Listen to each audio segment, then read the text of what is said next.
Welcome to I think this is year number 83 or 84, somewhere around there. Regardless, this is our first sheer lecture on part 3. That's book 3 of the Mor Nevuchim. We finished, thank God, together books 1 and 2. And now we're about to start 3. In the Pines edition, that is this version here. We're in book 2, and we are on page 415. That's where we're up to, and hopefully we'll have a really nice time studying this. The beginning of book 3 is a little challenging to appreciate, but we'll appreciate it anyway. And he's going to talk about the first several chapters. He's going to discuss a very unusual part of Tanakh, which is extremely difficult to understand. And that is the first and 10th chapter of Yechezkel, of Ezekiel. So what I'm going to do tonight is I'm going to read Rambam's introduction to part 3, to book 3. And then, and that should be interesting. That starts on page 415 in the second Book of the Pines edition. And then I'm going to read to you guys. We'll study those 2 chapters of Yechezkel together. They're, like I said, 2 of the most esoteric and difficult to really grasp and appreciate chapters of Tanakh. And then we'll ask questions. We'll pretend we're Maimonideans and say, well, what's weird about these 2 chapters in Yechezkel? What strikes us as strange? And then we'll see how the Rambam deals with them. Okay. If you're not familiar with those 2 chapters, that's fine. Don't worry. If you have a minute to run and get a Tanakh, a book of Yechezkel, a book of Ezekiel, then do so, because it'll help you follow inside. Okay. And tonight will be a night of questions, not of answers. So it should be fun. And again, as I mentioned in all my text messages, I'm dedicating the study of this third book together that we studied together in the memory of my grandfather, Avram ben Chaim Yitzchak, who was someone who I very much was influenced by and loved very much and miss very much. And he's been gone now for 32 years. And since starting the book coincides with his yahrzeit, I figured it would be appropriate to do that. So now let's do this introduction. So we have already made it clear several times. Again, I'm on page 415 in the Pines edition. I'm reading from the English. I also have Rav Kapach's Hebrew edition in front of me as well. I've mentioned it several times. Rambam says before that, actually, the Rambam gives an introductory verse, his favorite verse in the Torah. Anyone that learned more Nevuchim would know Rambam's favorite verse is B'Shem Hashem Kel Olam, right? In the name of God. This is a verse from Bereshis. It was and in the name of God, the God of the universe. And in that's his introductory verse. It pretty much sums up Maimonidean philosophy straight there. Everything he's doing is in the name of God, who is plain and simply nothing more, nothing less, the God of everything, period. Okay? So that's why, but presumably why Rambam really loved that pasuk. There's not a lot of drama in that pasuk, which is going to contrast a lot with the drama that we're going to hear about when Ezekiel describes God. This verse from Bereshis is very different from the verses in Yechezkel, his description of God, which helps bring home what his questions are, what Rambam's problems are. Anyway, I've said many times that the chief aim of this treatise, I wrote this book to explain what can be explained of the account of the beginning and the account of the chariot. That's Maaseh Bereshis and Maaseh Merkava.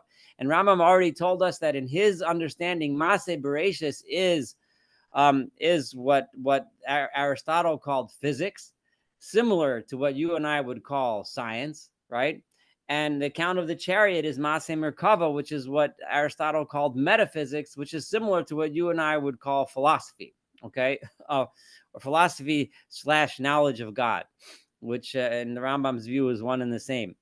So with a view to him for whom this treatise has been composed, with an understanding that I'm writing this for the kind of person that I wrote this book for, which if we go all the way back, and you'll have to wind back to lectures 1 and 2, the book was written for people who are confused, who are perplexed, specifically his own student, perplexed because the world that they seem to see in the Torah that in front of them does not seem to correlate with the world that they study in their science and philosophy classes. And how do we make it all work? How does it all come together? And I wrote this book for those people. So in this book, I'm going to talk about these issues, Ma'aseh Merkava and Ma'aseh Bereishis. We have already made it clear that these matters belong to the mysteries of the Torah.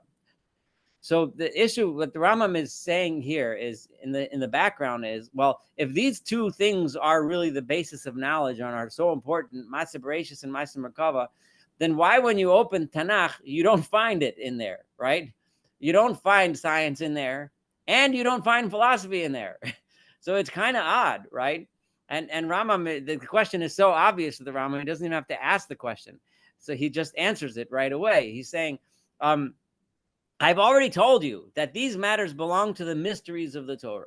These two topics, which are so overarching and important, and you and I have been spending all these lectures learning about and studying them, they're not in the Torah explicitly because they are in the categories of the nistaros of the Torah.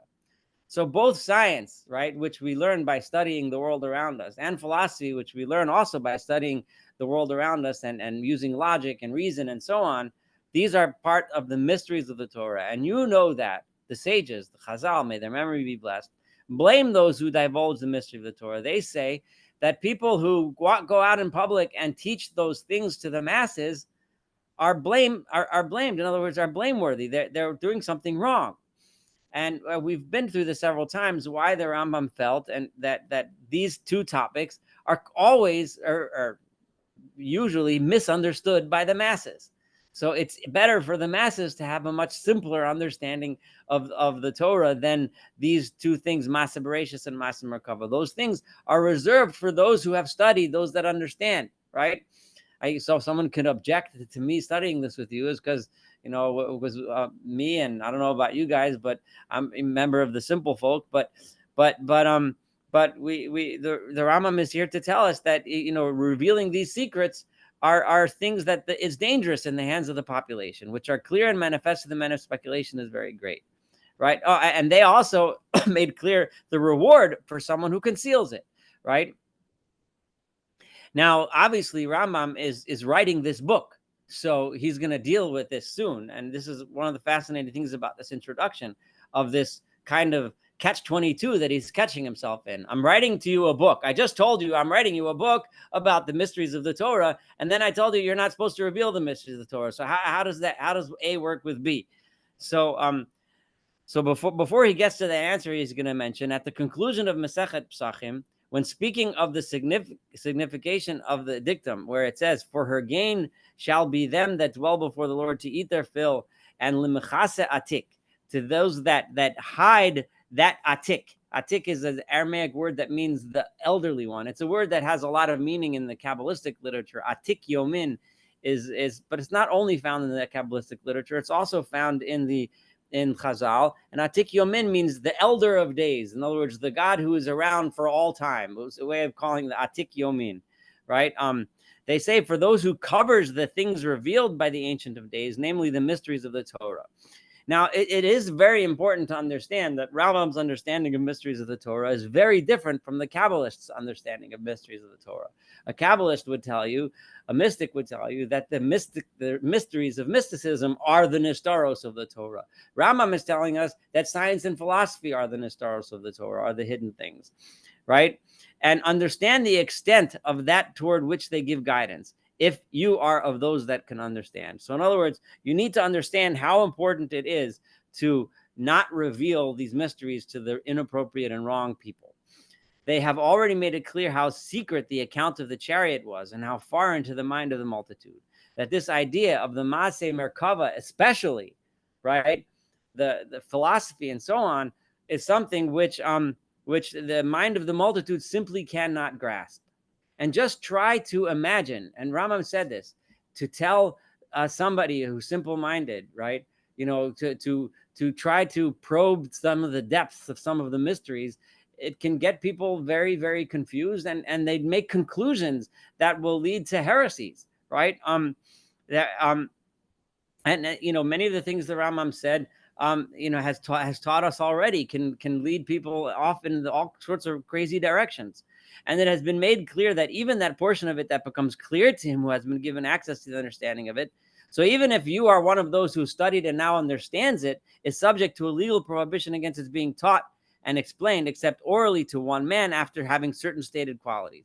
And when you're supposed to teach it only to a specific person who's reached the level who he can understand it. And even to that person, only chapter headings may be mentioned. You can give him the basic ideas, but he or she has to be completely capable on his or her own to use those principles and come to understanding on his or her own. It can't be something which you completely teach. Because if you find yourself teaching word for word, A, B, C, D, E, F, G, the whole thing, then you miss the whole point. If a person needs it spoon-fed to him, then he's obviously not a person who is you're supposed to be revealing these secrets to. This is the reason why the knowledge of this matter has ceased to exist in the entire religious community. Rambam is right now heading in the direction of, okay, but this creates a big problem, right? So now all these things that I'm talking about, right? And often the Rambam is accused of this, right? He's giving certain things. Let's say we're going to get to reasons for mitzvot. Well, who said this reason before? You're making this stuff up, right? People will come to Rambam and say, all these things about, God not having a physical form, you made it up. No one said it until now, right? Where was it written until now? Of course, the Rambam brought, proofs here and there, but the Torah seems to indicate that God does have a physical form or so on, whatever the things are. So why are you, and the Rambam is saying that the reason why people think that I'm saying new things is because exactly this, because it's not the kind of thing that was announced in shul every Monday and Thursday, right? It's the kind of thing that only select people taught to select people. So knowledge has ceased to exist in the entire religious community, so that nothing great or small remains of it. Rambam is openly defending himself against charges that he knew were going to be leveled against him. And those were charges that what he's saying is new stuff. He's saying newfangled scientific stuff, right? Or whatever, but he's saying, no, it's not new. It's just not the kind of thing that's been out there in the public. And it had to happen like this, for this knowledge was only transmitted from one chief, in other words, one head, to another, right? And has never been set down in writing. If this is so, what stratagem can I use? So now the Rambam is saying, now he's saying a personal problem, right? If this is true, so then what am I supposed to do, right? The Rambam says, right? Now, number one, what stratagem can I use to draw attention toward that which may have appeared to me as indubitably clear, manifest, and evident, in my opinion, according to what I have understood in these matters? I learned something, I understand it, I come to a conclusion, I know it, and now I want to teach it, right? But I can't. What am I supposed to do? Rambam's saying, I'm stuck, right? I want to teach it. I have these thoughts, I have these ideas. They're great ideas. They seem so true. I came to these conclusions. On the other hand, if I had omitted setting down something, but I'm prohibited from doing it. On the other hand, Rambam says, and I'm about to turn the page, if I had omitted setting down something of that which has appeared to me as clear, I also, so that the knowledge would perish when I perish as an inevitable, if I don't teach it and I don't write it down, and then when I die, all that knowledge and accomplishment and achievement dies with me, I should have considered that conduct as extremely cowardly with regard to you and everyone who is perplexed. There are so many people that need this stuff. So many people that would never understand the Torah, would abandon Torah, as Rambam warned us. The perplexed people would throw the Torah out if they didn't, God forbid, if they didn't have what I'm here to teach, what I'm here to explain. And I would die, it would die with me, and nobody would know. And everyone would think the Torah is espousing ideas which are completely misunderstood. It would have been, as it were, robbing one who deserves the truth of the truth, or begrudging an heir his inheritance. So on the one hand, Chazal tell me I'm not supposed to teach everything. On the other hand, I have to teach. I have to explain. I feel obligated to do so. How could I let this knowledge die with me, the Rambam says, right? Imagine what would have been had more Nevuchim not been written, right? The entire concept, for example, the idea that most of us, this is the simplest, most basic conflict between science and religion, that we all kind of played around with since we were in third grade, was evolution versus the Torah Bereshit's account, right? So without going into all the details, if we didn't understand, right, that the basic idea that, the Torah wasn't 100% literal in Bereshis. When you learn Bereshis, it means to teach us certain ideas, maybe some progression, but it's not as a science book. And then, you can go off in 16 different directions of explaining that particular conundrum. But if not for the Moreh Nevuchim, we wouldn't even be allowed to do that, right?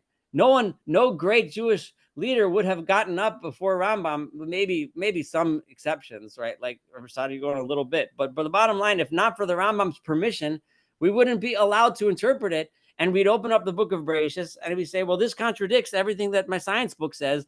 And most people would close the Torah, put it on the shelf, or worse, and forget about it, right?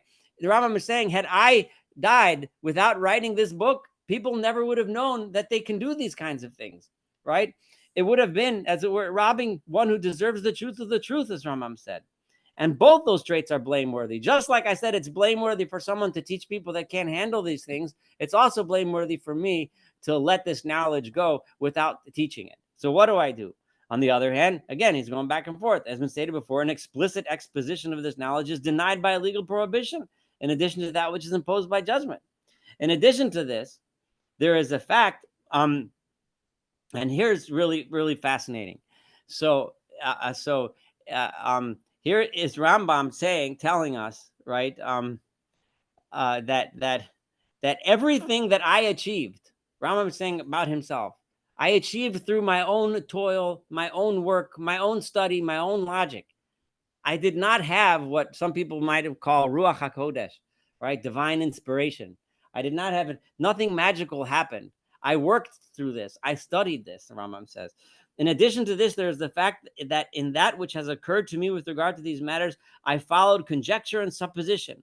No divine revelation has come to me to teach me that the intention in the matter in question was such and such. Nor did I receive what I believe in these matters from a teacher. So he's saying, number one, it wasn't accepted, me from a teacher, from a teacher, from a teacher. It's not halacha l'Moshe miSinai, so to speak, right? I didn't get it as, from Moses to Sinai, from teacher to student, teacher to student. Although, Rambam, of course, talks about wisdom that is passed down in that way. But the Rambam is saying is that the topics of this book, that's not how I learned them. I learned them by studying science and philosophy and by trying to understand the Torah and by trying to get everything to work. I did the work. I didn't get any special knowledge from heaven, right? But the text of the prophetic books and the dicta of the stages, together with the speculative premises that I possess. In other words, when I studied Tanakh and I studied Chazal, and I put that together with all of the science that I studied, showed me that things are indubitably so and so. That proves to me that doubtlessly this is the way it has to be. This has to be the path forward to get past this perplexing problem. And then the Rambam says something that is absolutely fascinating. And in case a lot of people wonder, like, how is it, how do we apply Rambam's knowledge today? The Rambam gives us all this Aristotelian stuff, and we know that our Aristotelian stuff is baloney.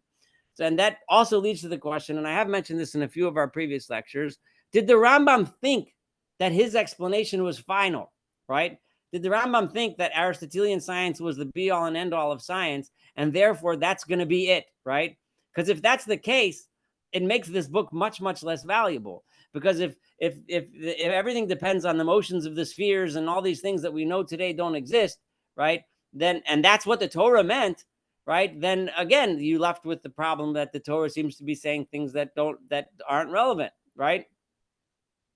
But the Rambam is going to tell us, but I've explicitly stated several times, and I've shown small proofs, but we're about to read the biggest proof, that the Rambam understood that his explanations were not final and could be wrong. Yet, and I'm going to read in his words in English, it is possible that they are different and that something else is intended. Even though I came to the conclusion that it indubitably is so-and-so, it's possible that maybe it's wrong. Maybe I'm wrong. Maybe something else was intended by the Torah. In other words, when I tell you, and he's going to tell us soon, that the wheels that were referred to in Ezekiel, and I'm going to read to you Ezekiel soon, and you'll know what I'm talking about, these wheels that he sees, are referring to the Galgalim, meaning the spheres that go around. That's me talking, because that's how I see it and understand it. But I recognize, Rambam says, that maybe this is not the case, right? Maybe it's different. Maybe when Ezekiel said the wheels, he was referring to something else, and he's leaving it up to you and I to make that interpretation.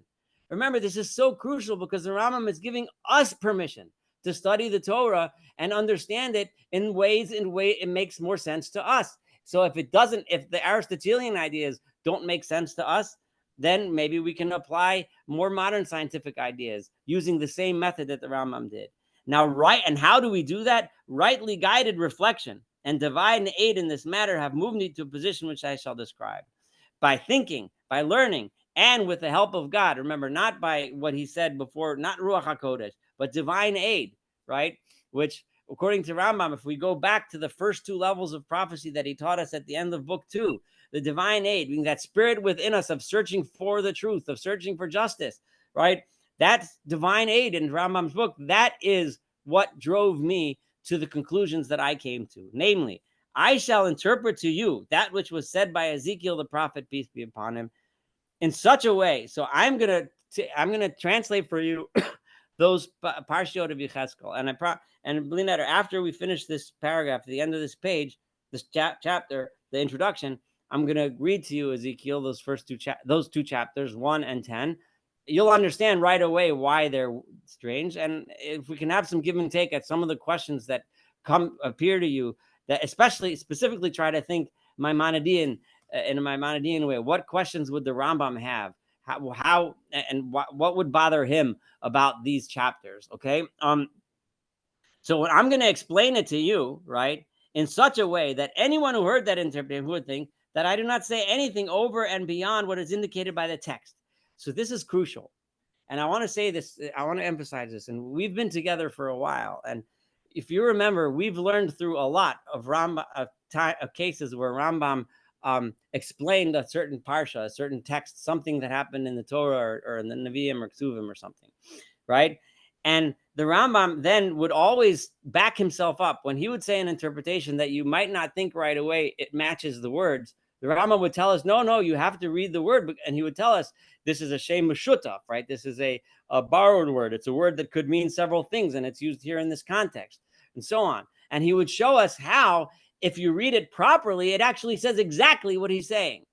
So in the Rambam's mind, the ideal interpretation of a parsha in the Torah or Tanakh is the kind of interpretation that you don't have to twist the words. You don't have to look behind the secret meanings, but you simply translate the words properly and you'll read and see what it's actually trying to tell you, right? So, and the Rambam kept on defending himself. Every time there was a parsha that might have seemed a little weird, he defended himself by saying either he would bring a proof from a verse or a proof sometimes from Chazal, or he would show, no, that word doesn't mean what you think it means. It means this, it means that. And then when you read the Rambam says, they say, oh yeah, sure, I can read it that way. Now it makes sense. And the Rambam is saying this specifically about, but I'm going to tell you for sure, without question, I don't think anybody would debate this, the most difficult to understand two chapters in the entire Tanakh, right, are the chapters 1 and 10 of Ezekiel, which we're about to read. And Rambam is going to say, when I teach it to you, it's going to be like, you're going to say, all he's doing is translating the words. I may have said this story before, but I'm going to say it again. When I was in yeshiva, I learned in yeshiva Ner Yisrael in Baltimore, and I studied for 3 years under the one of the Rosh Yeshiva Rav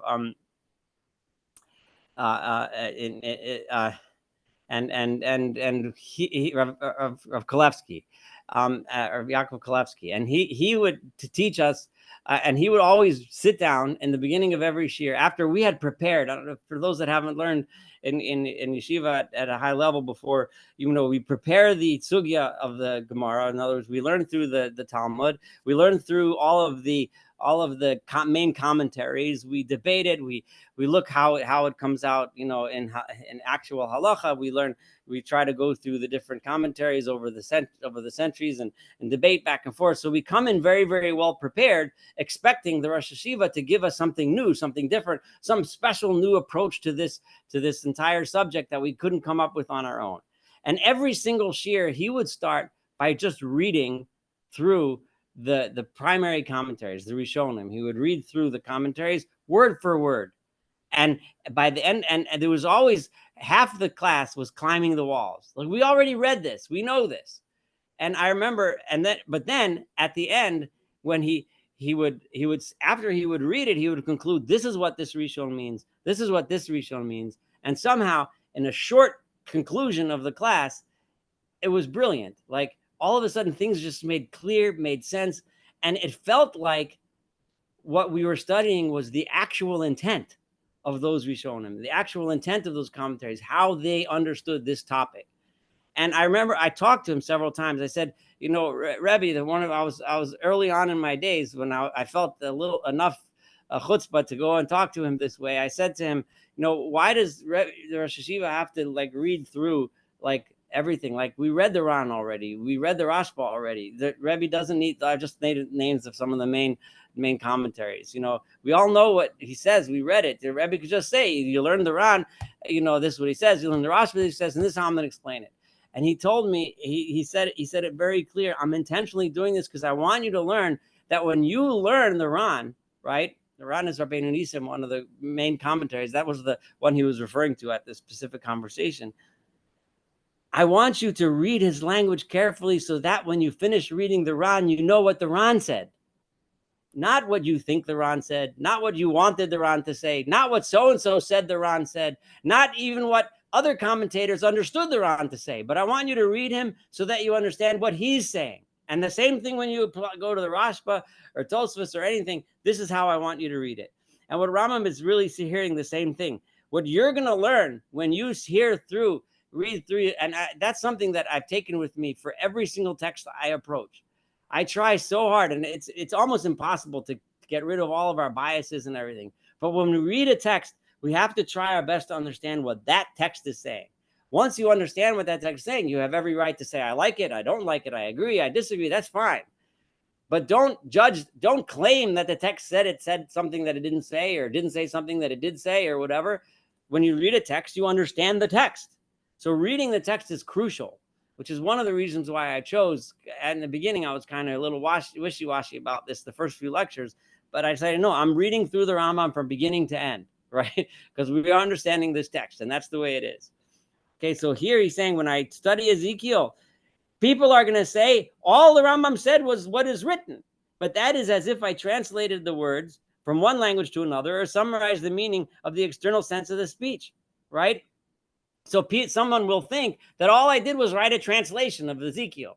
Well, you and I can open any English translation of Ezekiel and read it if that's what we want. And the Rambam is saying, if you read what I'm about to write in the next, I think, 6 chapters, on the surface, all you'll think is that I wrote a translation. On the other hand, if that interpretation is examined with perfect care by him for whom the treatise is composed and who has understood all its chapters, every chapter in its turn, if you've been paying attention these last several years and studying until now everything with me, and you're one of the people that are truly perplexed, then you'll understand when you read the next several chapters what I'm really saying, right? You'll understand what's special about the translation. I'm not just giving a translation, Rambam says. This is going to be a test for us to see, have we been paying attention this whole time? Because the Rambam just said, if you've been paying attention to me, then you'll understand chapters 1 through 6 of part 3 when I explain Ezekiel, which has become the whole matter, which has become clear and manifest to me. I learned it. It's clear to me. It will become clear to him,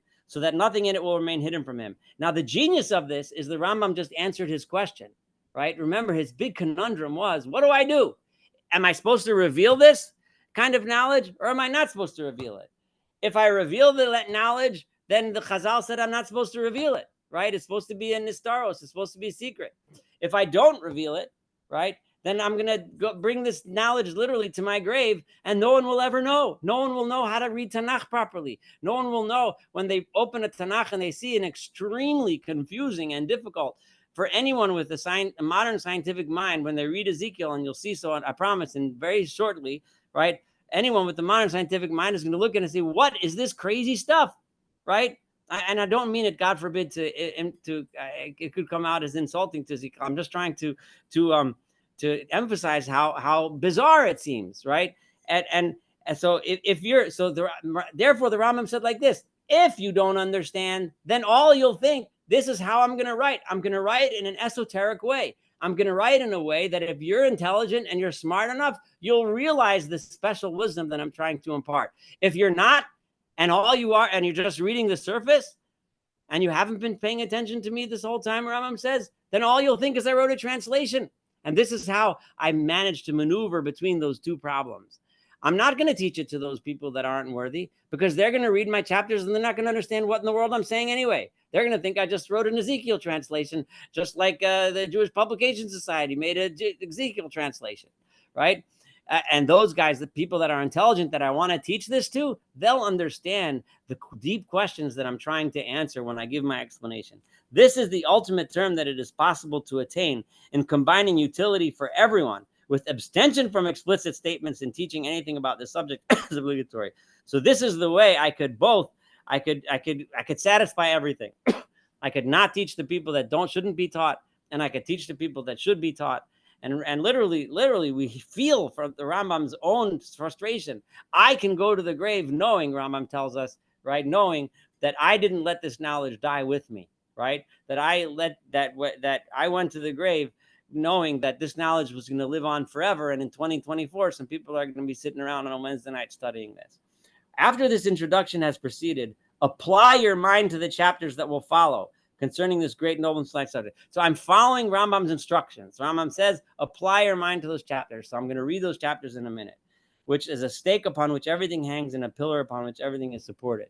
So we have to follow Rambam's instructions. So before we go through chapter 1 through 6, we have to study Ezekiel. And when we read it, it's gonna be interesting. So if you happen to have one, great. If you don't, I'll read it. But just give me 1 minute. I'm going to start with Ezekiel 1, and understand that. Just give me 1 second here. I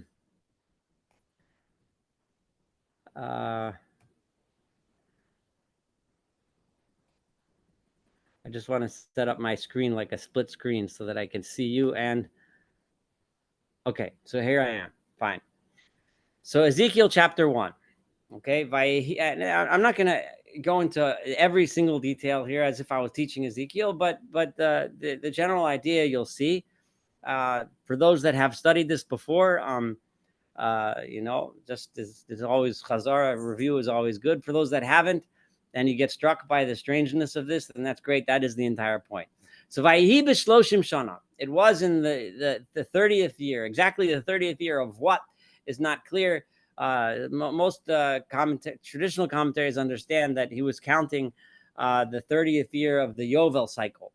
Now, by the way, let me just remind those that don't know a little history. So Yechezkel ben Buzi, who we're being introduced to, was a prophet, right?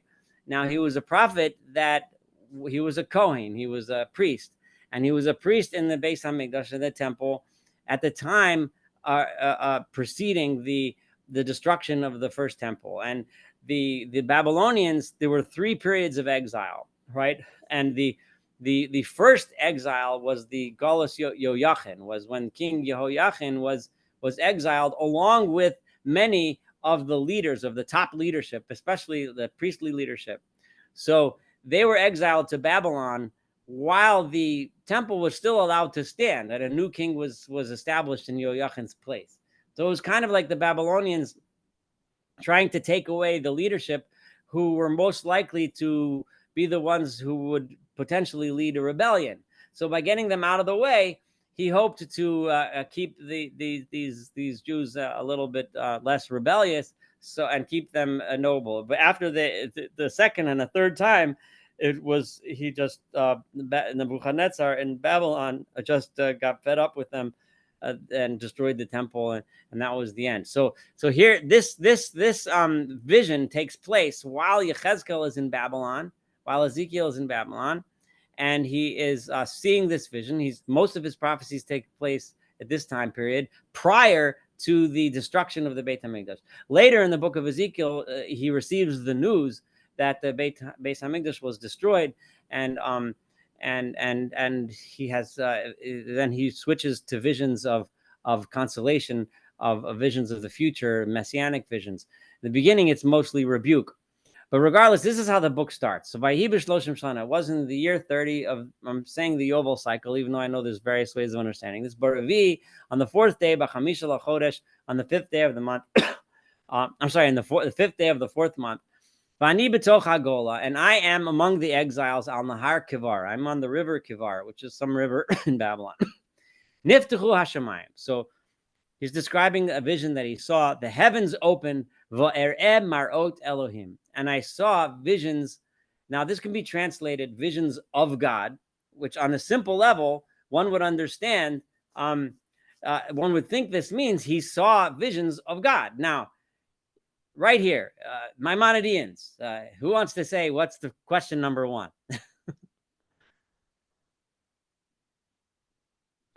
If no one wants to say, I'll say. I see. I think somebody raised a hand. I'm sorry. Well, God has no materiality, so how can you see a vision of God? Yeah, how could you see a vision of God? Like, what does that mean? Okay, so that's question number one. Like I said, we're just seeing questions, not answers. So we're already like we didn't even get past the first verse, and this is it's already very perplexing. Like, what's going on over here? This would seem to contradict some very basic Maimonidean principles that he's banged into our heads quite strongly over the last several years that we've been studying Moreh Nevuchim. On the 5th day of the month, he Hashana HaChamishis, which was the 5th year, Legalos HaMelech Yoyachin, from the exile of the king Yoyachin. So it seems like Yechezkel is just an interesting side fact, is using two countings. The counting of the Yovel years, which would have been the traditional counting that he was used to counting when he still lived in Jerusalem, which was based on the Yovel and Shemitah cycles, right? And also at the same time, he's counting the Babylonian counting. But here in Babylon, his counting goes based on when he got there, right? When he was exiled with the first exile of Jewish people to Babylon. Hayo dvar Adonai el Yechezkel ben Buzi hakohen be'eretz kastim al nahar kivar vatihi alav sham yad Adonai. This is verse 3, right? The word of God came to Yechezkel ben Buzi, the Kohen, the priest, in the land of the Chaldeans. Now, the Chaldeans and the Babylonians were closely related people, and in the Bible, they're more or less interchangeable. They ruled together. There were two different ethnicities, but they kind of the same. They made up the Babylonian Empire on the river Kivar, and there it came upon me the hand of God, literally. Again, Maimonidean question: what does that mean? The hand of God? God doesn't have a hand, right? So, and then also the Devar Hashem, the word of God. What does that mean? How does God speaks, right? Remember, Rambam told us how prophecy works, and it had nothing to do with speech, right? With the exception of Moshe, but let's leave Moshe out, right? So Va'era. So what did I see when I looked into these heavens? Va'era, and I saw V'hinei ruach se'ara ba'amin atzafon. There was a stormy wind coming from the north. Anan gadol, a large cloud, ve'esh mitlakachas, and fire was flashing around in the cloud. Presumably, you imagine a cloud full of lightning flashes. V'noga lo saviv, and around this cloud was this shine. Umitocha, and from within it, ke'ein hachashmal mitocha eish. There was some kind of a glow. No one really knows what chashmal means, but it's presumably some kind of a glow, or it's translated various ways in different translations, a gleam, a glow, or whatever. Nowadays, chashmal was taken by modern Hebrew as the word for electricity, but obviously, Chezkel wasn't talking about electricity 2,700 some odd years ago, or whenever it was, 500, I don't know. Anyway, mitocha. Okay, so what did he see? So he's seeing these visions. So far, other than the fact that he's seeing a vision of God, which we already mentioned, in verse 4, it just sounds like this awesome vision, but nothing bringing up too many philosophical questions yet. But umitocha, and within that cloud, right, or in the middle of it, he saw demus arba chayos, the shape of 4 animals, v'zeh, and this was their appearance, demus adam lahena. But however, they had the appearance, the figures of a human being. So the verse itself, and you can go into it a million ways, but because the commentaries obviously spend a while trying to figure what this means. Because on the one hand, he said they're demus arba chayos, right? They have the appearance of 4 different animals, and then he says demus adam, they have the appearance of a human being. So this is just a contradiction within the verse itself. So which the Rambam is going to explain to us, but this is a question. This is not necessarily my Maimonidean question. Anyone that studies this verse will not understand what this means. What does it mean that they looked like four animals, but they also had the form of four people? But certainly, I think you're getting the idea already, and you understand why I said this is very strange. I mean, we're already wondering, and he's seeing God, but what did he see? He saw four animals and four humans that looked like one or the other. Who knows? The next verse, and then there are four faces for each one, and each one had four wings. Does that mean they had four wings or four sets of wings? Who knows? There's no way to know, right? But again, so now it's the vision. If it wasn't strange enough, it's getting stranger. You had these animal forms that look like human forms. Each one has four faces, and each one has four wings. Viraglehem regel yeshara, and their feet were straight feet. Straight feet meaning they had no articulations. There was no knees, no joints, right? They just had a straight foot. The kaf, this is where the idea comes from for Shmona Esrei. We stand like angels with our feet straight up together. It comes from here, right? The kaf raglehem, and but even though they looked like humans, right? The soles of their feet, right? Kikaf regel egel were like the calves, like the hoof of a cat. Not cat, I'm sorry. The hoof of a calf, sorry, with an F at the end, not a T. V'notesim ke'ein nechoshes kalal. But they weren't made out of hoof material. They were shining like bronze. Or nechoshet could be translated copper or bronze. Based on the time period, this probably meant bronze, right? So videi adam mitachas kanfehem, and the hands of humans were underneath their wings, alabasr v'am, on all four sides. So they had like hands under the wings. So it seems like, if you imagine, sometimes you see pictures of angels that had wings, but the joints that were attached to the wings that would wave are like human hands, right, or human arms. That's what it sounds like. Who knows? Ufneim family are batam, right, and each one had their faces and wings on all four sides. So it's like on one side they had a face with a set of wings, if you looked at them, with hands under the wings. On the other side, that's the east, the west, you'd see a face and a wing, and so on and so forth. Again, this is just really odd stuff, okay? But he's seeing this magnificent vision. They were their wings, each one touched the other, kanfehem, right? So isha lachosa literally means a woman and her sister. Isha lachosa is used, for example, by the Mishkan when it refers to the hooks and the loops, right? Like a woman and her sister. Presume a woman and her sister is the image of people of people that are very close relationship. So and that's what it means here, that they were close together, like a woman and her sister. Lo yisabu belachton. They did not turn when they moved. In other words, because they were facing every one of the four directions, they would just, if they went in a direction, they were going in the direction that they were facing, because by definition, they were already facing that direction. So they didn't have to turn in order to go that way, right? So if they wanted to walk east, they just walked forward. If they wanted to walk west, they walked forward. And whichever way they walked, they were walking forward. Each one could always move according to the way it was facing. Udumus pnehem pnei adam, and each one had in their front a face of a human.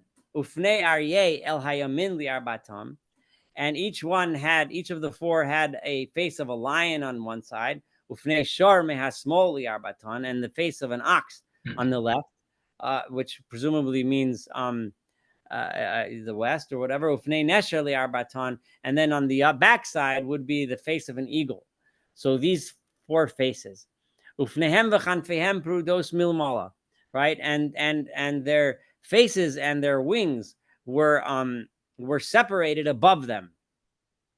If you don't understand how it could be that they were both touching each other and separated and above them at the same time, well, join the club, because most people don't understand how. I mean, you'll find a million different explanations, and maybe you can come up with one that works for you. The point being that, who knows? Li'ish daim chovros ish, right? Each one had two that were touching the others, while the other two covered his body. So it seems like there were either two sets of wings or two pairs, meaning four wings. One of them was touching the other one, and one of them was like closed, covering its body. Ushtayim machasos as kvis geviyose henna, right, which is the feminine plural, right, covering its body. Okay, v'ish el aver panav yelechu, and each one could move in the direction of the face, like we said before. El asher yeh shama haruach, whichever way the ruach, the spirit, laleches yelechu, some spirit would tell them or give them the idea to go that way, and that's the way they went. Lo yisabu b'lachtam, but they did not have to turn there. They just automatically went in the direction that the spirit moved them to go in. I'm going to give tiny little hints here, but think for a moment back, and I can't help but do this, and I know I'm jumping way ahead of myself, but that little idea there, right? That the spirit, the ruach, is the way they go, is the way of the ruach, right? Think for a minute back to when we learned about the ruach hakodesh according to Rambam, right? The Holy Spirit, what prophecy is according to Rambam, right? And that when someone is moved, right, by the spirit, right, the desire for justice, right, to do something, to right, just give you a little bit of an idea of where the Rambam is going to go with this later when we study him, right? And the appearance of these chayos, of these creatures, they looked like burning coals. Boaros kimara halapidim, they were burning like flames. He misalechas ben achayos, to these flames that was or lapidim, or like torches full of flames that were traveling and flickering between these animals. V'noga lo'esh, and the fire had some kind of a shine or a glow or a radiance. And from the fire, lightning was coming out. And these animals were going and coming, just like the because they were lit up with this fire, as they went back and forth, it looked like lightning flashing back and forth and all around. And I saw these animals. There was one wheel on the ground near these animals. I saw this wheel. And the appearance of this wheel, of the wheels, right? Before he just said a wheel, now he's seeing wheels. So presumably each animal had a wheel. So now when you look down, you see several wheels. Masem came Tarshish, and they looked like beryl, which is a kind of stone. I don't know if someone could tell me what color that is. I think it's like a dark green of some sort. I don't know. Anyway, and they each looked the same. In other words, each wheel looked the same for each animal. And the way they appeared and the way they acted was as if there was a wheel inside the wheel. Each one could move in any direction, but they didn't turn when they moved. They just went. And this gets really weird. And the height and the surrounding rim of these wheels had a very frightening look to them, because they were full of eyes that were surrounding all four of these wheels. Now, eyes is an image which pops up in Zechariah too, and has various meanings. Rambam is going to teach us, but right away, what are these eyes, right? Rambam is going to talk about what the meaning of these eyes are. So I'm going to leave that out for a little. And when these animals went, the wheels would go with them. And when the chayot would presumably fly over the earth, they would carry the wheels with them. Now, what do you think? I already gave you a hint of what wheels mean. I know I'm jumping way ahead of myself. But wheels in the Rambam's mind, immediately, in an Aristotelian person that knows Aristotelian physics, would right away assume that it's a reference to the Galgalim, right? A reference to these spheres, right? We've talked about it a million times, right? And remember who Rambam said was the wisdom behind the movement of the spheres? It was the angels, right? It was angels that made the spheres move. So I'm just giving you a hint to how Rambam is going to be interpreting all of this, right? When Rambam sees this when Ezekiel is seeing this grand vision, what Ezekiel is actually seeing is science, right?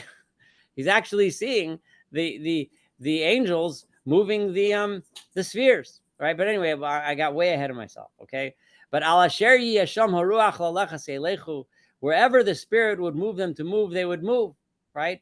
And the ruach is the ruach elokim merachefes al pnei hamayim. That's where we hear ruach, right? The spirit of God is God who created the world and made all this move this way. And again, I'm jumping way ahead of myself. I just can't help it. I apologize.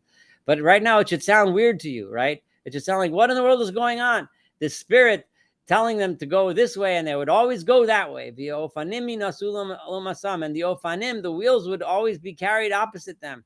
The spirit of the chaya, of those animals, of those creatures that I'm seeing, are carried into those wheels. When they go, they go. When they stop, they stop. And when they are raised above the earth, the wheels would be raised l'umasam. So when they flew, they flew. When they stopped, they stopped. When they went, they went. The spirit of the chaya was in the wheels. And above the heads of these animals, of these creatures, I translate chaya as animals, but it should be creatures is better, because these aren't really animals. We don't know what they are. Was the heaven. It looked like this incredible kerach is like ice or crystal, right? That was suspended above their heads. And beneath this heaven, their wings were straight, or spread out. Isha lachosa, again, one next to the other, like a woman and her sister. In other words, paired up. To each one of these men, because now he's calling these chayos, these creatures, men. Two are covering here, and the other one, two are covering their bodies. And I hear the sound of their wings. It sounds like water, like rushing water. Like the sound of Shaddai, which is God himself when they're going. Again, that begs the question, what is that? Kol hamulah kol machaneh, right? A tumult, like the sound of an army camp marching. Right? And when they stood still, then they would put their wings down. And there was a voice that came from above that crystal heaven, which was above them, when they stopped, and they let their wings down. Presumably that's the voice of God. And from above that rakia, which is above their heads, Kimarev and Sapir, there was the appearance of a sapphire stone, the muskise, which had the form of a throne.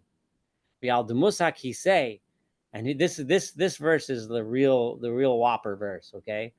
And on the form, on the appearance, on that which appeared to me like a throne, Timus, I saw the appearance, Kimarei Adam Alav Milamala, like the appearance of a human being above that throne. Now, what does this sound like? This sounds like God has the appearance of a human being, okay? So we've learned enough Rambam to know not to take this literally, right?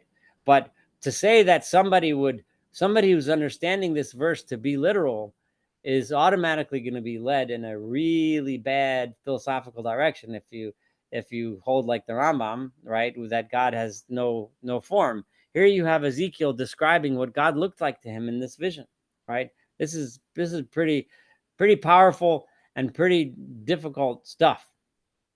And I saw Kain Chashmal, like this shine or gleam, however you translate Chashmal, Kimarei Eish. It looked like the appearance of a fire. Beis La Saviv, right, which was kind of within it, around it. Mimare Masnav Milamala, from this person. Masnaim literally refers to his loins, his waist, right, and above. Umimare Masnav Lamata, from his waist down. Reitzi Kimare Eish Benogal Saviv. It looked like flames with shine around it. And I saw colors like the colors of the rainbow, like you see in a cloud beyond Geshem on the day of rain. That's how this shine around it. It wasn't just a shine of one color, it was the shine of the rainbow. This was the appearance of the honor of God himself. And I saw all this, and I fell to my face, and I heard a voice speaking to me. Right? And then in the next chapter, God speaks to him. Okay. And God basically tells him in the next chapter what his mission is as a prophet. Okay, so now this is a chapter which could blow anyone away, right? I mean, I don't know what else to say. I didn't get to chapter 10. We'll have to do chapter 10 next time. We only have like a few minutes, but if someone wants to really like quickly summarize the many questions that pop up, just fire away. We're not gonna have any time to answer any of these questions. I just wanted to say that this morning in the halacha class we talked about Raglahemia Regle Shara. So it's amazing that on the same day we Wait, say both again. You quoted talked that about what? I missed what you say that again. Raglahem Regle Shara Oh, about okay, yeah, right. There you go. because we Yeah, were talking cool. about kedusha and having Yeah. and standing still during the kedusha. So it's just amazing. Yeah, it is. It is. It's beautiful how This is absolutely this is absolutely heretical, and it shouldn't be read or written. Well, believe me, when I was in yeshiva, we were told not to study Yechezkel, right? We're beyond that now. I'm 55 years old. There's got to be a point in my life when I'm supposed to study Ezekiel, and I think I've gotten there. But now the point is that we should have these questions, and the questions should bother us, and we should wonder, right? And that's good. That's okay, right? And as long as we're mature enough to realize that, that there's something much deeper behind what we're reading than a vision of God sitting on a sapphire throne and flying above the clouds with these incredibly wild creatures flying around on wheels and full of eyeballs. And it's just, I mean, there's obviously something more here, right? And the Rambam is going to try to help us figure out what that is. And that's what we're going to study in the next couple of weeks. Although I did promise, there is another chapter 10. Ezekiel has another vision of heaven, and we're going to do that too. Because remember, Rambam told us, he's following his instructions. He said, study it and be bothered by it, and then listen to what I have to say. Right? That's what Rambam's instructions. So we're following his instructions. Any other questions before we close up for the evening? All right. So, and I'm telling you, this is by far and away the most difficult to understand chapter in the entire Tanakh. So you can chalk that up, take it off your bucket list. All right. All right. Thank you. All right. Have a wonderful evening. Bye-bye. Thank you. You're welcome. Bye.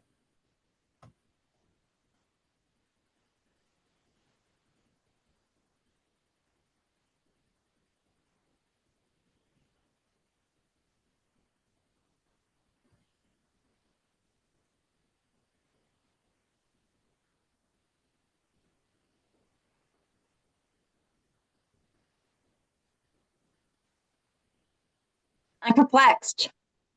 Yeah, I'm trying to stop the meeting and it's not letting me end it. I don't know why. Oh, I was saying I'm perplexed because, that okay. I need the guy because I'm perplexed. Okay, well, I'm stopping the recording at least.